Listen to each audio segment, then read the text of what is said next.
E se eu te dissesse que existe uma família que em apenas 90 dias viu sua vida completamente transformada e que os 5 passos que eles seguiram estão escritos nas Sagradas Escrituras há mais de 2000 anos?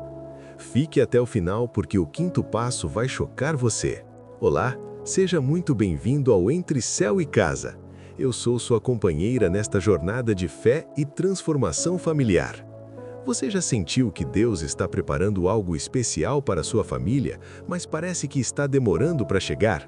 Eu sei exatamente como é essa sensação de espera, de olhar ao redor e ver outras famílias sendo abençoadas enquanto a nossa parece estar parada no tempo. Hoje vou compartilhar com você 5 passos bíblicos e práticos que podem acelerar as bênçãos que Deus já separou para sua casa. E no final, vou contar a história real de uma família que aplicou estes princípios e teve um resultado que nem eles esperavam. Mas primeiro, preciso te contar algo que pode estar atrasando suas bênçãos sem você nem perceber. Sabe qual é o maior obstáculo invisível que impede as famílias cristãs de receberem suas bênçãos no tempo certo? Não é falta de fé, não é pecado oculto, não é nem mesmo a situação financeira. É algo muito mais sutil e perigoso: a incompatibilidade entre o nosso tempo e o tempo de Deus. Deixe-me explicar isso de uma forma que vai mudar sua perspectiva para sempre. Quando Abraão recebeu a promessa de que seria pai de uma grande nação, ele tinha 75 anos.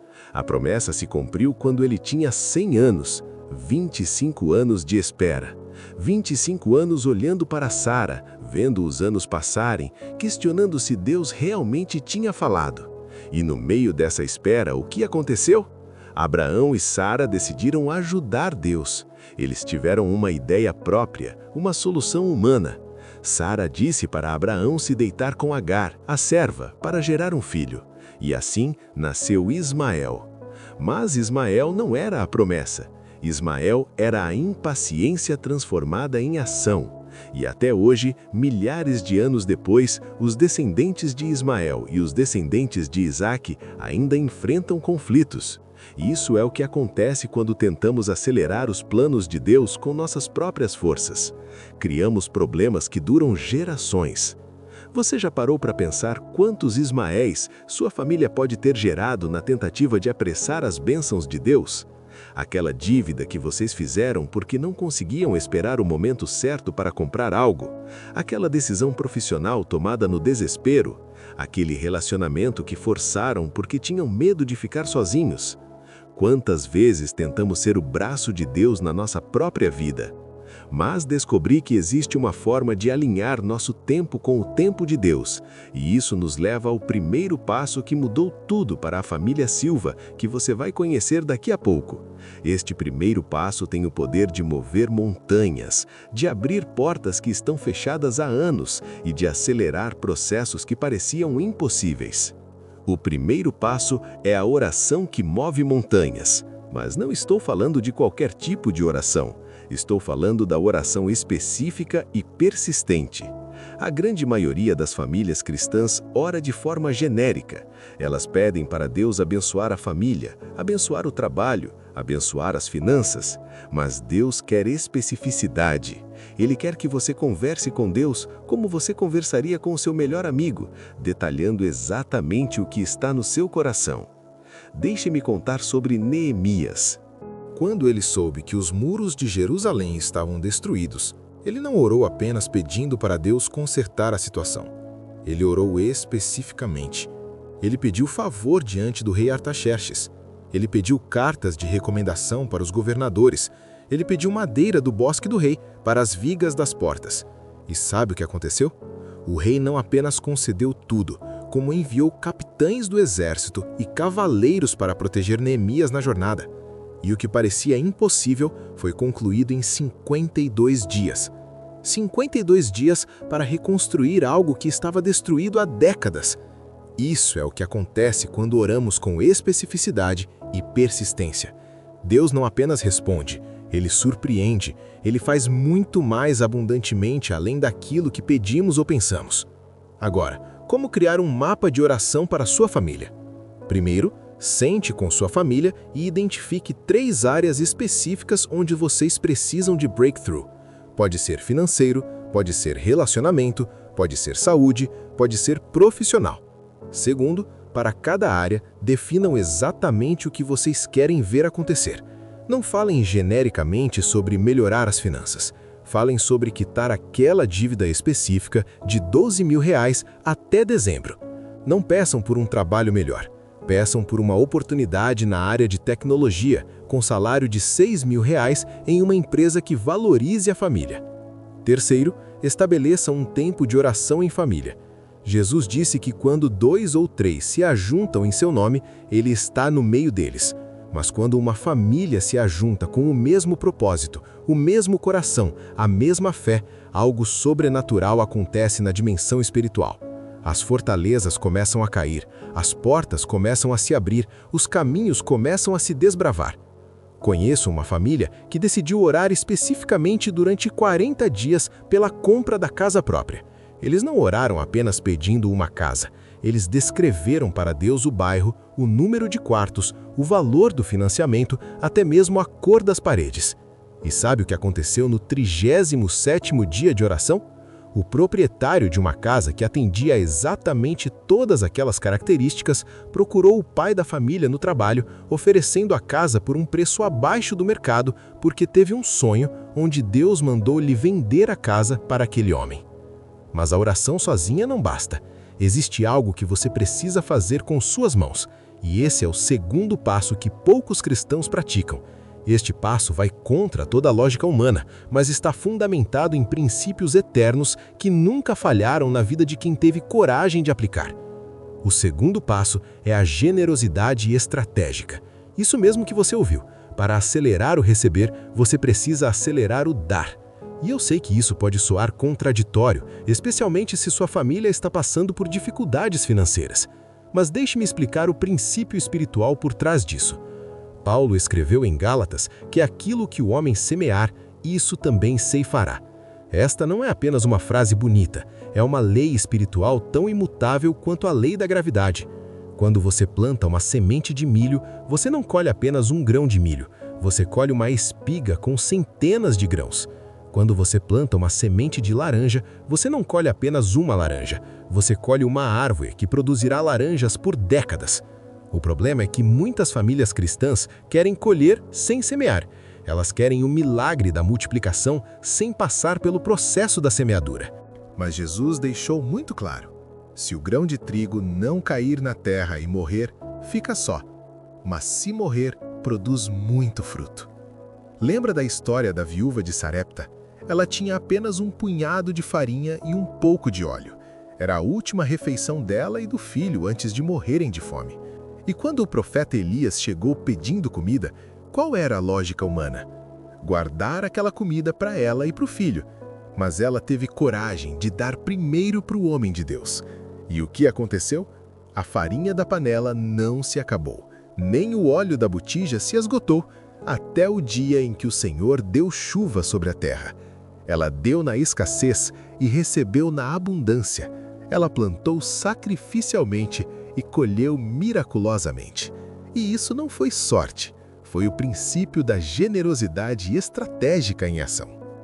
Mas como aplicar isso de forma prática na sua família? Primeiro, identifiquem uma área onde vocês querem ver multiplicação e comecem a semear especificamente nessa área. Se querem breakthrough financeiro, semeiem financeiramente. Se querem restauração no casamento, semeiem em outros casamentos. Se querem filhos obedientes, semeiem na vida de outras crianças. Segundo, deem sacrificialmente, não apenas do que sobra. O sacrifício é o que ativa a lei da multiplicação. Quando a oferta te custa algo, quando você precisa confiar em Deus para suprir depois que você deu, aí é que o céu se move. Terceiro, deem com alegria. Paulo disse que Deus ama quem dá com alegria. A motivação por trás da sua generosidade é tão importante quanto o ato em si. Agora, você pode estar pensando, mas isso é muito bonito na teoria, mas na prática é diferente. Talvez você esteja lembrando das outras vezes que tentou e não deu certo. E é exatamente esse tipo de pensamento que está bloqueando suas bênçãos. O terceiro passo é a renovação da mente. Paulo escreveu em Romanos: "Não vos conformeis com este mundo, mas transformai-vos pela renovação da vossa mente." Esta transformação não é automática. Ela é uma decisão consciente e diária de escolher os pensamentos de Deus em vez dos seus pensamentos naturais. A mente natural pensa em escassez. Ela vê problemas, limitações, impossibilidades. A mente renovada pensa em abundância. Ela vê oportunidades, recursos infinitos, milagres esperando para acontecer. E aqui está o segredo que pode mudar sua vida. Deus responde aos seus pensamentos dominantes, não aos seus desejos ocasionais. Se você passa 80% do tempo pensando em como as coisas são difíceis, em como não tem dinheiro, em como os problemas são grandes, você está semeando pensamentos de escassez. E a lei da semeadura funciona também na dimensão mental. Você vai colher mais escassez. Mas se você disciplinar sua mente para pensar como Deus pensa, para ver como Deus vê, para crer como Deus quer que você creia, você vai começar a colher os resultados que Deus preparou para você. Salomão tinha uma mentalidade de abundância tão forte que quando Deus ofereceu qualquer coisa que ele quisesse, ele pediu sabedoria para governar bem. E porque ele não pediu riquezas para si mesmo, Deus deu sabedoria e riquezas, e glória como nenhum rei teve antes ou depois dele. Como renovar a mente da sua família de forma prática? Primeiro, identifiquem os pensamentos tóxicos que vocês têm repetido. Frases como: "Nunca conseguimos", "Sempre acontece isso conosco", "Não temos sorte", "Deus esqueceu da nossa família", esses pensamentos são como ervas daninhas que impedem as flores de crescer. Segundo, substituam cada pensamento tóxico por uma declaração de fé baseada na palavra de Deus. Em vez de "nunca conseguimos", declarem "somos mais que vencedores em Cristo Jesus". Em vez de "sempre acontece isso conosco", declarem "todas as coisas cooperam para o bem daqueles que amam a Deus". Em vez de "não temos sorte", declarem "o favor de Deus está sobre nossa família". Terceiro, façam isso em voz alta e em família. As palavras têm poder criativo, elas criam atmosfera espiritual. Quando uma família se reúne para declarar as promessas de Deus, vocês não estão apenas mudando pensamentos, vocês estão mudando a realidade espiritual ao redor da sua casa. Quarto, sejam consistentes por pelo menos 21 dias. A neurociência já comprovou que leva 21 dias para formar um novo padrão neural. Deus sabia disso muito antes da ciência descobrir. Por isso, Jesus falou sobre tomar a cruz todos os dias. A renovação da mente é um processo diário, não um evento único. Mas existe algo ainda mais poderoso que pode acelerar suas bênçãos. Algo que Jesus fez constantemente e que está registrado nos evangelhos mais de 100 vezes. Este quarto passo é tão revolucionário que quando você começar a praticar, vai perceber mudanças não apenas nas circunstâncias, mas na sua própria capacidade de receber as bênçãos de Deus. O quarto passo é a gratidão antecipada, agradecer antes de receber. Isso vai muito além da gratidão comum que sentimos depois que algo bom acontece. É a gratidão profética que agradece pelas promessas de Deus antes de elas se manifestarem na dimensão física. Jesus fazia isso constantemente. Quando ele estava diante dos 5.000 homens famintos, com apenas 5 pães e 2 peixinhos, o que ele fez antes de distribuir a comida? Ele deu graças. Ele agradeceu por aquela pequena provisão como se ela já fosse suficiente para alimentar toda aquela multidão. E foi exatamente nesse momento de gratidão que o milagre da multiplicação aconteceu. Quando ele estava diante do túmulo de Lázaro, morto há 4 dias, fedendo, sem esperança humana de ressuscitação, Jesus disse: "Pai, eu te agradeço porque tu me ouviste." Ele agradeceu no passado por algo que ainda não tinha acontecido. E imediatamente depois gritou: "Lázaro, vem para fora!" E o morto ressuscitou. A gratidão antecipada não é pensamento positivo, não é autossugestão. é uma demonstração de fé que move o coração de Deus. Quando você agradece por aquilo que ainda não viu, você está dizendo para Deus que confia nele mais do que as suas circunstâncias presentes. Você está escolhendo crer na fidelidade dele em vez da evidência dos seus olhos. E a ciência está descobrindo agora o que a Bíblia sempre ensinou. A gratidão muda literalmente a estrutura do cérebro. Ela ativa a neuroplasticidade, criando novos caminhos neurais associados à abundância, à alegria, à expectativa positiva. Quando você pratica gratidão regularmente, o seu cérebro fica mais eficiente em reconhecer oportunidades, em encontrar soluções, em atrair pessoas e circunstâncias favoráveis. Como criar um diário de gratidão familiar? Todos os dias, antes da primeira refeição, sentem-se juntos e agradeçam por 3 coisas. Uma coisa boa que aconteceu no dia anterior, uma bênção presente que vocês podem ver agora, e uma promessa de Deus que vocês estão esperando se cumprir. Esse último tipo de gratidão é o mais poderoso.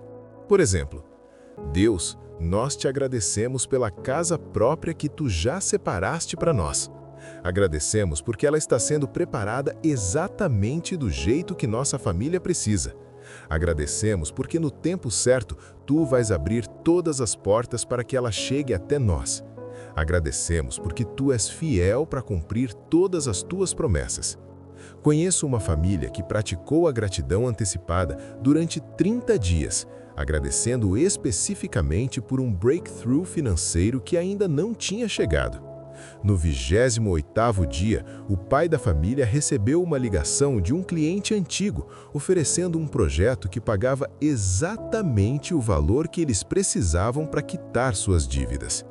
A gratidão antecipada preparou o coração deles para reconhecer e receber a bênção quando ela chegou. E agora, chegamos ao 5º passo, aquele que eu disse que ia chocar você. Esse passo é tão poderoso que quando você aplicar, as pessoas ao seu redor vão notar a diferença. Mas também é o mais desafiador, porque vai contra todos os nossos instintos naturais de autopreservação e controle. O 5º passo é o sacrifício do ego, a entrega total dos seus planos próprios para os planos de Deus. E por que este é o passo mais difícil? Porque significa morrer para suas próprias ambições, para o seu próprio timing, para a sua própria versão de como as bênçãos deveriam chegar. Significa confiar em Deus não apenas para dar o que você quer, mas para querer o que Ele quer dar. Existe uma diferença crucial entre submissão e passividade. Passividade é não fazer nada e esperar que Deus faça tudo. Submissão é fazer tudo o que você pode fazer e confiar que Deus vai fazer o que só Ele pode fazer. Passividade é preguiça espiritual. Submissão é parceria com o céu. Jó é o exemplo perfeito do sacrifício do ego. Ele perdeu tudo: filhos, riquezas, saúde, apoio da esposa. Mas em meio à dor mais profunda que um ser humano pode experimentar, ele disse algo que mudou sua história. O Senhor deu, o Senhor tomou. Bendito seja o nome do Senhor. E no final, Deus restaurou em dobro tudo que Jó tinha perdido. Mas aqui está o que a maioria das pessoas não percebe. Jó não recebeu de volta exatamente o que ele tinha perdido. Ele recebeu algo muito melhor. Ele recebeu uma revelação de Deus que mudou completamente sua perspectiva sobre a vida, sobre o sofrimento, sobre o propósito. Ele descobriu que a maior bênção não são as coisas que Deus nos dá, mas a intimidade que desenvolvemos com Ele no processo de esperar. E isso me leva à história completa da família Silva, que eu prometi contar. João e Maria Silva estavam casados há 15 anos e sempre sonharam com a casa própria. Eles moravam de aluguel, tinham 2 filhos pequenos e a cada aumento do aluguel, o sonho parecia se distanciar mais. João trabalhava como técnico em eletrônicos e Maria como auxiliar administrativa. Juntos, eles ganhavam pouco mais de R$ 4.000 por mês. Eles oravam há anos pela casa própria, mas as orações eram sempre genéricas. Deus abençoa nossa família com uma casa. até que em janeiro de 2023 eles decidiram aplicar os 5 passos que estou compartilhando com você hoje. Primeiro, eles começaram a orar especificamente. Descreveram para Deus exatamente o tipo de casa que queriam. 3 quartos, um banheiro, sala, cozinha, quintal pequeno, no bairro onde os filhos já estudavam, com valor de financiamento de até R$150 mil. Segundo, eles começaram a semear sacrificialmente. Mesmo ganhando pouco, eles decidiram dar mensalmente R$100 para ajudar outras famílias que também sonhavam com a casa própria. Terceiro, eles renovaram a mente. Pararam de falar sobre como era difícil comprar uma casa e começaram a declarar: Deus já separou nossa casa. No tempo certo, ela vai chegar. Quarto, eles praticaram a gratidão antecipada. Todos os dias agradeciam a Deus pela casa que ainda não tinham visto. Quinto, e este foi o passo decisivo, eles entregaram completamente o controle para Deus. João disse: Pai, se o Senhor quiser que continuemos no aluguel, está bem, mas se é da tua vontade que tenhamos nossa casa, abre o caminho de uma forma que só tu podes fazer. No final de março, apenas 90 dias depois, João recebeu uma ligação inesperada. Era de um senhor de 60 anos que ele havia consertado um aparelho de som 2 anos antes. O senhor disse que teve um sonho onde Deus mandou ele oferecer sua casa para João. A casa ficava exatamente no bairro que eles tinham especificado em oração. Tinha 3 quartos, quintal pequeno e o senhor estava pedindo R$140 mil, 10 mil a menos do que eles tinham orado. Mas a história não termina aí. Quando João e Maria foram ver a casa, descobriram que o senhor era um cristão que estava se mudando para outro estado para cuidar da mãe idosa. Ele disse que Deus havia mostrado para ele que deveria vender a casa para uma família cristã que precisava, e por isso estava fazendo um preço abaixo do mercado. E mais, ele se ofereceu para financiar diretamente, sem banco, sem burocracia, com juros menores. Hoje, 8 meses depois, a família Silva não apenas mora na casa própria, mas descobriu algo ainda mais extraordinário. Deus não queria apenas dar uma casa para eles. Ele queria usá-los para ajudar outras famílias a conquistar suas casas. O senhor que vendeu a casa para eles se tornou um parceiro em um ministério onde eles conectam cristãos que querem vender com cristãos que querem comprar, facilitando negócios justos e abençoados. A bênção não era só para eles, mas através deles. Deus não queria apenas suprir uma necessidade, mas criar um propósito. Este é o poder do sacrifício do ego. Quando você entrega seus planos para Deus, Ele te dá algo muito maior do que você havia imaginado. Você percebe o que aconteceu aqui. Cada um dos 5 passos foi essencial. A oração específica definiu exatamente o que eles queriam. A generosidade estratégica ativou a lei da semeadura. A renovação da mente mudou a atmosfera espiritual da casa. A gratidão antecipada preparou o coração deles para receber. E o sacrifício do ego permitiu que Deus fizesse além do que eles pediram ou pensaram. Agora deixe-me recapitular os 5 passos que podem acelerar as bênçãos que Deus está preparando para sua família. Primeiro, oração específica e persistente. Pare de orar genericamente. Seja específico com Deus sobre o que sua família precisa. Segundo, generosidade estratégica. Semear sacrificialmente na área onde vocês querem ver multiplicação. Terceiro, renovação da mente. Substituir pensamentos de escassez por pensamentos de abundância baseados na palavra de Deus. Quarto, gratidão antecipada. Agradecer pelas promessas de Deus antes delas se manifestarem fisicamente. Quinto, sacrifício do ego.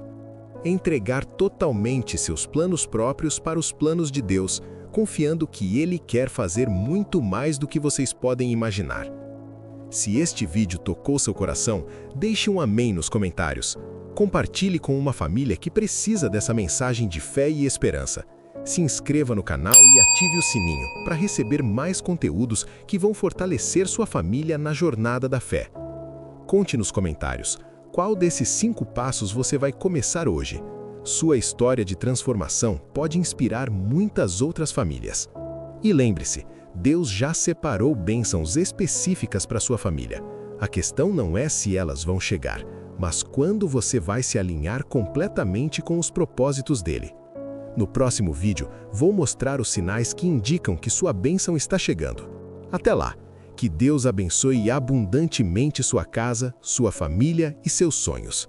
Um forte abraço e até a próxima!